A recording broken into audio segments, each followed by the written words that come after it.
Michael Hartzman and Scott Hartzman, I'm absolutely delighted for the opportunity to talk to both of you today. Michael, I'd like to start with you. You are the owner and president of Lebenthal Financial and one of the founding members of our Vistage Long Island Small Business Group. You've brought so much value to that group over the years through your perspectives, which I appreciate very much. And today, I'd love for you to share with our audience more about Lebenthal Financial, its history, its mission, and then I have a follow-up question. Well, thank you, Jeff, and thanks for having the both of us on this evening. I appreciate that. So Lebenthal Financial, many of your listeners of a certain age might be familiar with the name. Lebenthal actually was founded close to 90 years ago. And back in the 70s and 80s is when they really made a name for themselves as being known as a municipal bond firm. About 10 years ago, Dominic Tavella and I had the opportunity to meet Alexandra and Jim Lebenthal. At the time, they were trying to basically resurrect the Lebenthal name. For whatever reason, that effort was abandoned, and we were approached by their past president about acquiring the Lebenthal name. And Dominic and I took the Lebenthal name because it had a great reputation. And while Dominic and I did a lot of things well, co-branding our partnership, quite frankly, was not one of them. So Dominic and I, who became partners about 20 years ago with the same vision of running a broker-dealer / registered investment advisory firm that does not have any minimums, that does not have any private label products, and just wanted to take care of the clients who entrust us with their dreams and their retirement and their goals for their families and their legacies. Thank you, Michael. I love that story, especially Lebenthal was a name that I knew, and you helped me fill out the history. So here's the follow-up. What led you to join my Vistage Small Business Group back in 2023? I think it was 3 years and 1 month ago. So you called me, honestly, out of the clear blue sky, but we had a mutual friend who we were both at the time monthly guests on his radio show, I think back to back. Yes. 1 week after the other. And I think that's how you came across my name. And I told you at the time, I belong to one other study group. I know Vistage is not a study group, it's a peer-to-peer group, but I was interested in becoming a part of it because I really enjoyed how you explained what Vistage was all about. And I enjoyed listening to how passionate you are about helping small business owners, really along their journey. And for me, I just enjoy meeting new people. I enjoy making new relationships. And quite frankly, Jeff, I'm hanging around financial advisors all the time. So for me to really spread my wings and to meet other people from other industries and get other perspectives is what really motivated me the most. Thank you, Michael. And we talk quite a bit about the value of different perspectives. It's something we talk about in the group quite a bit. And that's one of the things that I'm hearing is just having those different perspectives, different industries, different companies was a new dimension of value for you. Sounds that absolutely way. You and I do those one-on-one conversations usually 1 week after we get together as a group. And I always share with you that I love when we do the one-on-ones and we really focus on one person's issue. That's always my favorite part of the meeting, and to listen what other business owners are dealing with, and really what it boils down to, whether they own a manufacturing business or they own a financial services business or an alarm company. At the end of the day, Jeff, we all pretty much have the same stuff that we have to deal with. Yep. A lot of people issues, a lot of market issues, a lot of customer issues. I really appreciate that perspective. Scott, you are an investment advisor and registered representative also of Lebenthal Financial. Tell us more about your role and responsibilities in the firm. My role is ever changing, and thank you for having me, by the way, on this. So my role is ever changing with the firm, whether it's managing my own book of clients, investment advice, or doing operations in the company. So there'll be days where I'm opening new accounts for Michael's clients or one of the newest reps clients, or my own clients, processing day-to-day requests, or just having one of my own clients call me and say, "Hey, I have a question about so-and-so stock. What do you think about it?"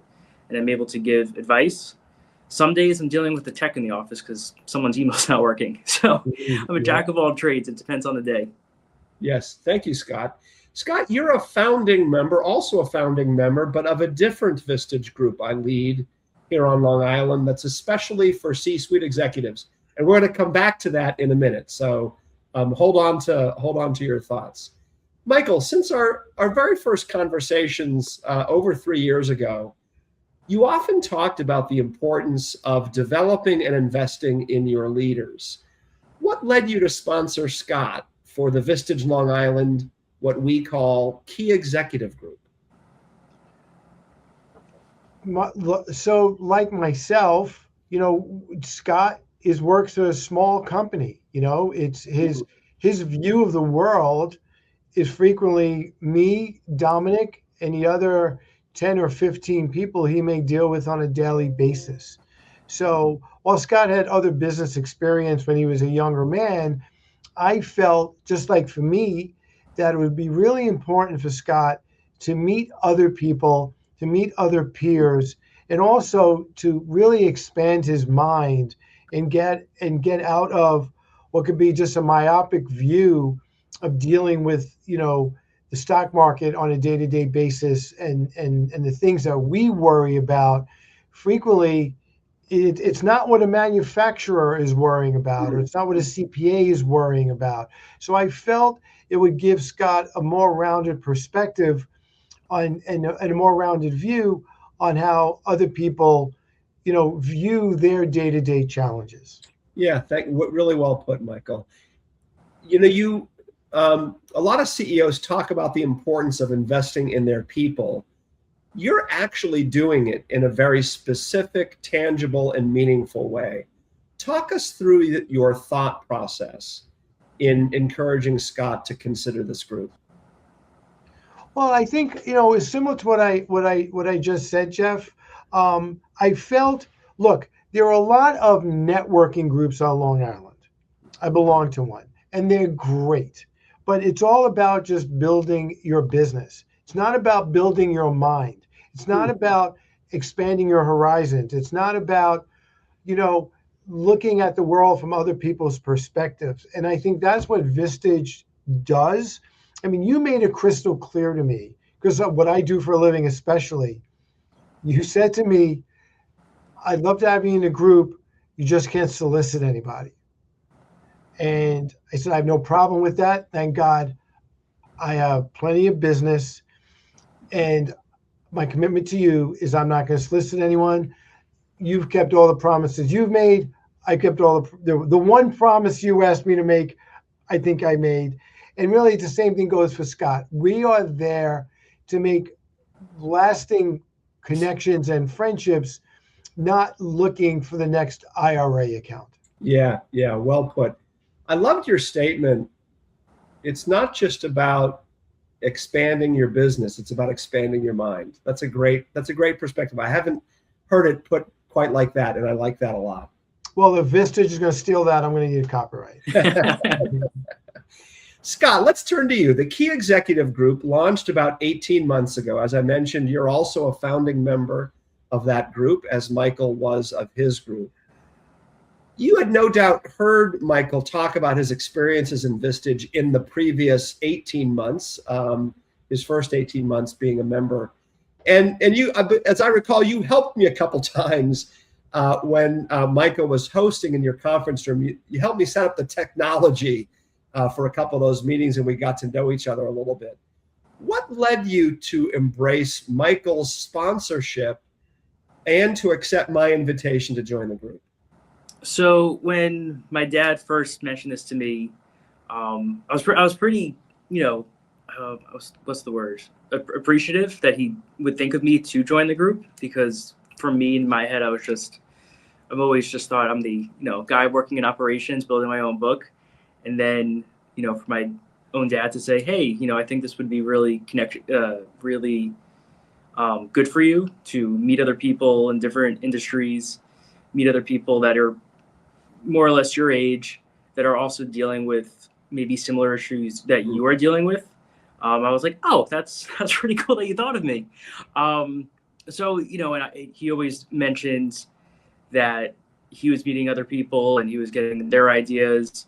So I guess that roundabout way of me trying to say it, I embraced the way that Michael connected with all different people in the industry and thought that would be good for me. Yeah. Thank you, Scott. And I'm also hearing a strong leadership and growth and learning. Right. Yes, that's what I was trying to say. Yeah.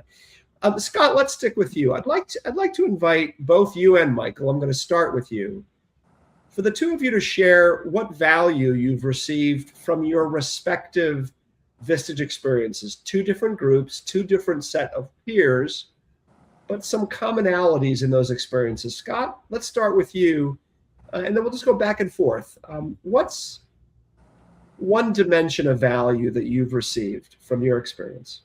One that I think of most recently is we did a project where you had us write down something we want to bring in the future to the table, and you brought us a rock. And I was like, what are you doing with a pebble? What are we going to do with a pebble? And you gave us a Sharpie and you said, write something down that you want to, remember, that you want to bring to the table. And I remember I wrote down efficiency. And at the time I was like, all right, this is a word that probably I'll use once in a while. And I didn't really think of it, but I kept it in the console of my car. And every day I look at it, and that has led me to bringing new efficiencies to the business, where I started coding new websites. I told my dad, I was like, hey, I just built, I think I'm up to 6 new websites that are some value to the firm that can make our firm more efficient. And I've been using those to the day-to-day business. And I would have never thought to even make these 6 websites if you didn't kind of rewire my thinking and saying, hey, what can you do in your business that's more efficient? Yeah, I love that, Scott. You really, that rock served as a prompt over time. That was a significant focus for the fiscal year. How about you, Mike? Thank you, Scott. I love that image of your rock in your car. Yes. Michael, what's an example of the value that you've received from your group? For me, I really do enjoy all the members that you brought into the group. I think you've done a great job in really creating this soup of all these different people. But what I really appreciate is the accountability you hold all of us. You very gently hold us all accountable, right? So when I'm driving to our monthly meeting, I know I'm going to be asked, how do I feel today? What am I going to try to get out of today? What is an issue that I need to try and process today? And it's important because it's the one day a month that I'm thinking about those things, not about the calls I have to return, right? Or some crazy thing in the market I now have to deal with, or any other minutia that comes up on a day-to-day basis. You allow me to step out of that, right? And just really literally go someplace else, which I truly appreciate. Thank you, Michael. You make us turn on a different part of our brain. Huh, I love that, Scott. I love that. And how would you describe that part of your brain? What's the part of the brain that gets turned on, Scott? Definitely the creative side. Creative side? Okay. Absolutely. Because you make me think, especially when I come in with something that I don't know what I want to solve that day. It's like, and then it comes to me and I was like, I didn't realize that was an issue that was on my mind. It was in the back. And you push it to the front. And now, of course, I'm thinking about it all week of how can I make that issue, solved. Sure, sure. Well, I'm hearing in both of you the value of stepping away to work on the business rather than being exclusively caught up in the weeds. Yes. Michael, you mentioned something before we went on the air about the impact of the group being together over time, processing in some cases an individual's issue over multiple meetings, everyone having the opportunity to talk about developments in their own challenges and opportunities. Talk about the impact of that on you, sort of the continuity over time of the group. Yeah, I mean, to me, Jeff, everyone who steps into that room is basically running a business or owns a business or is part of a legacy business, right? And everyone in that room is able to be vulnerable for that day. And there are two examples that I could think of where one was a founding member and one came right after we started the group. And they both had these really difficult issues every single month that just never seemed to go away, right? They just always seem to linger. And then we have another member in the group who has this one issue. It's not a terrible issue, but it's always hanging over his head. And I always appreciate when we get together, they're willing to share their experiences. They want that insight. Are they missing anything? Have they not thought of anything? They're always looking for the group to see if we are seeing something from 10,000 feet in the air that they can't see because they're right in the middle of the woods. Yeah. Thank you, Michael. What that brings up for me is that some challenges are solvable, in a month, and there are others where the fix has a much longer time frame, and the perspective that you and others in the group provide as a way of helping each member put one foot in front of the other, week after week, month after month, and really change the trajectory of the ship, if I can put it that way. One more thing for you, Scott. How would you describe the culture of your group? Culture of my group is a great question. It's funny, when we first met 18 months ago, which it's hard to believe it's been that long, we were all shy, of course, very shy to each other. What can we share? What can we not share? And as we've gotten to know each other from the check-ins, especially the emails that go out, before our groups meet, you really get to see what issues people are facing that month. And then you could, if you're paying attention, you see, okay, that was an issue last month or the month before. And you really become a part of these people's lives without realizing it. They're like friends, but business friends. It's very interesting just how the web that we're all on, we're all somehow connected. Yeah, it's interesting. And I'm hearing the value of relationships. And when you're, running a small business can be lonely, and simply being in a room with peers somehow makes that easier to navigate. Michael, I'm going to give you the last word. What advice would you give to others in your role? In general? In relation to Vistage. Oh, in relation to Vistage? Yes. Be open-minded. Be willing to listen. Be willing to take advice. And just be willing to get as much out of what you offer as you possibly can. Because we didn't even talk about the guests that you bring to the meetings. We didn't talk about, the one-day meeting that Vistage in general puts together. So there's a lot of resources that you have that we didn't even discuss. But to me, the one main takeaway is just to be open-minded and go into the group looking for answers, not having all the answers. That's great. I love that. Leave your ego at the door. I think you said at another point. I did. Yeah. One of the key values of Vistage is confidentiality, of course. Scott, to start with you, what ground rules do you and Michael have that you follow when it comes to Vistage meetings? It's funny, when I was going to process my monthly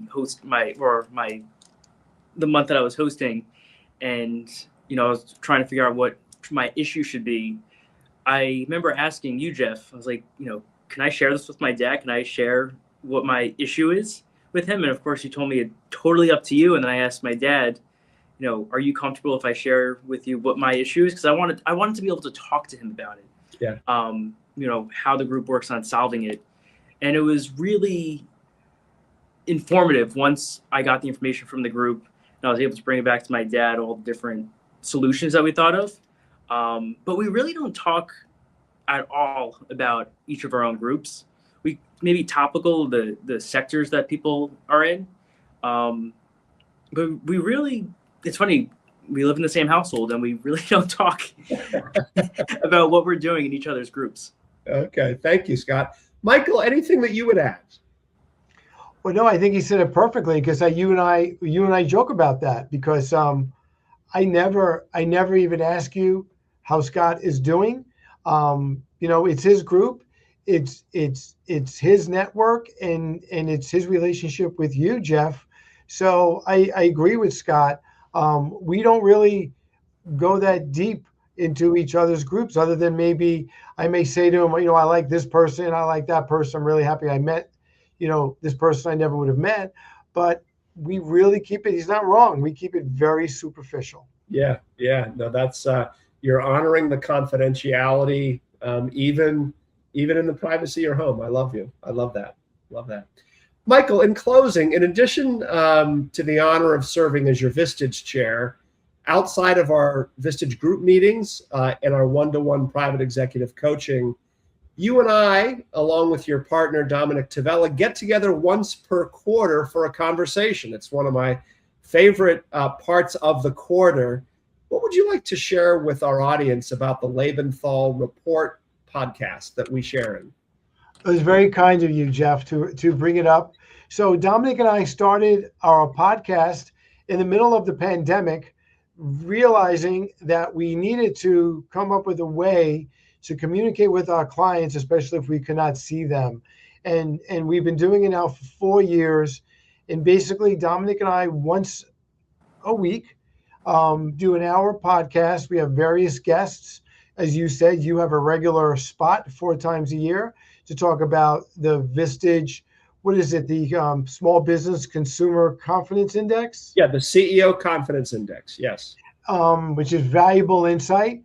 And basically, what Dominic and I talk about mostly is just the market, and what we like to bring weekly is not only our views of what's going on, but the views of other experts.